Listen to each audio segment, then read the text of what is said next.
Hello, Shintobean here, and I've got some more Warhammer Combat Cards content to talk about here today. Some really big news, actually, and it's funny that as soon as I decide to stop regularly playing this game, there's all of a sudden all this stuff to talk about. So in this video, I'll be unpacking a few things. First of all, I've got a reward code for you that will get you some free Chaos cards. I just found out there's actually an Easter event coming in a few days where a new Chaos Warlord will be released. I will be covering that in a separate video. Also posted just today, there was a developer blog talking about a major change that's going to be happening to ranked mode. And we just ended a season here, and I'll go ahead and claim these rewards. And like I said, I hadn't played ranked mode in months, so my trophy count had slowly been going down over time. We'll see what it's at right now. So yeah, the total trophies is at 2,715. That's what I ended last season with. So 9 card packs there. Okay, so yeah, nothing too interesting there. Now if we rejoin the ranked arena, I am currently at 1,580 trophies.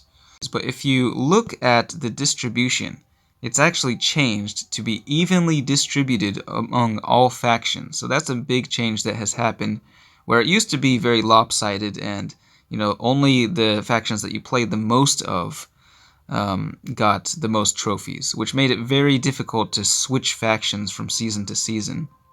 But now, since it's evenly distributed, it doesn't matter how much you played a certain faction last season. You essentially have a fresh start. So that's a really nice change that honestly they should have implemented years ago.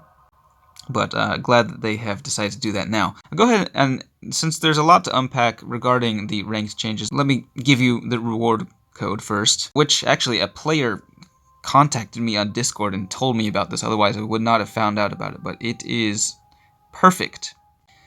So if you enter that there it is. So a pretty typical code, I think, giving you 400 coins, 40 plasma, and several pages of Chaos cards, as you can see here. Let's see if we pull anything good. Oh, 1 legendary, 2 epics. Oh, nice. That is a copy of Cypher and a card back. Wow, very cool. Yeah, I forgot to mention this, actually. I was talking about cosmetics a little bit before, but some of these reward codes actually give you free cosmetics as well. So yeah, enjoy the rewards. Hope you get something good. But for the rest of the video, let's talk a little bit more about the changes coming to ranked mode.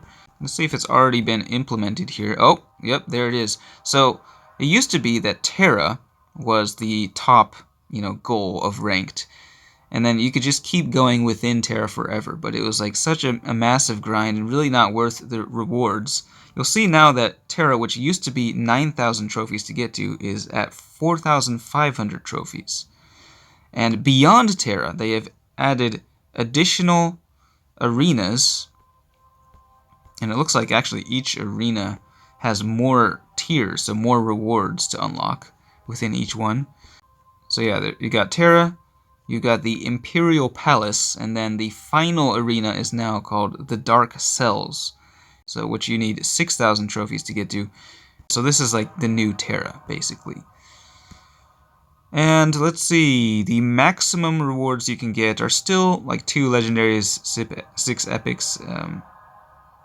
Yeah, that hasn't, I don't think that's changed too much. You also notice there are modifiers on these arenas, which increase the stats of enemy cards, starting from Terra.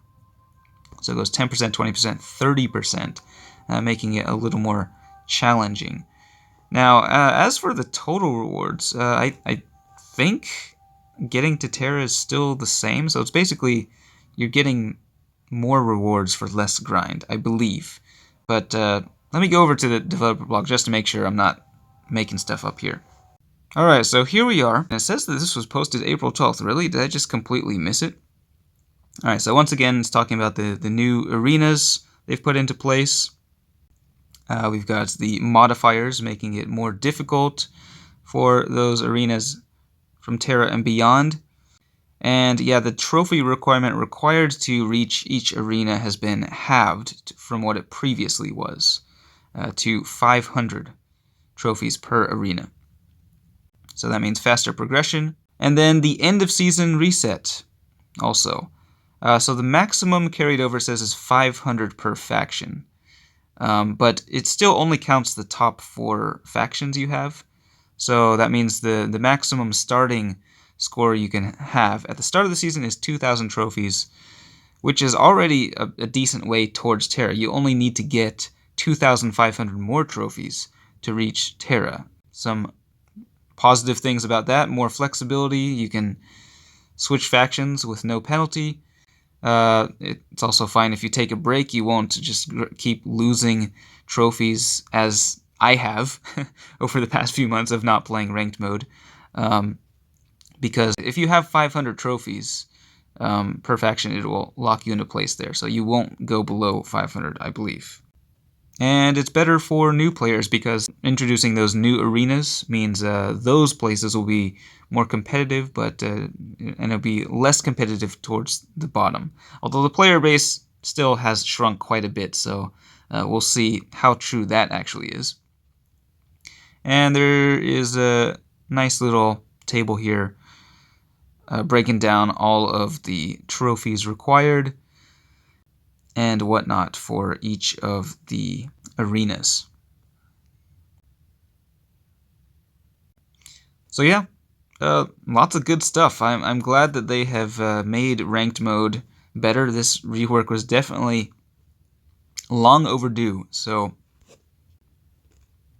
let me know what you think of the changes. Thanks for watching. And again, I will be playing some games and talking about the new Warlord and covering the new event once that goes live. So not done talking about combat cards just yet. It's still uninstalled from my phone, so I'm not tempted to play during the day. But yeah, I do love talking about it. It's a great game. So keep an eye out for the next one. Thanks for watching, and I will see you next time.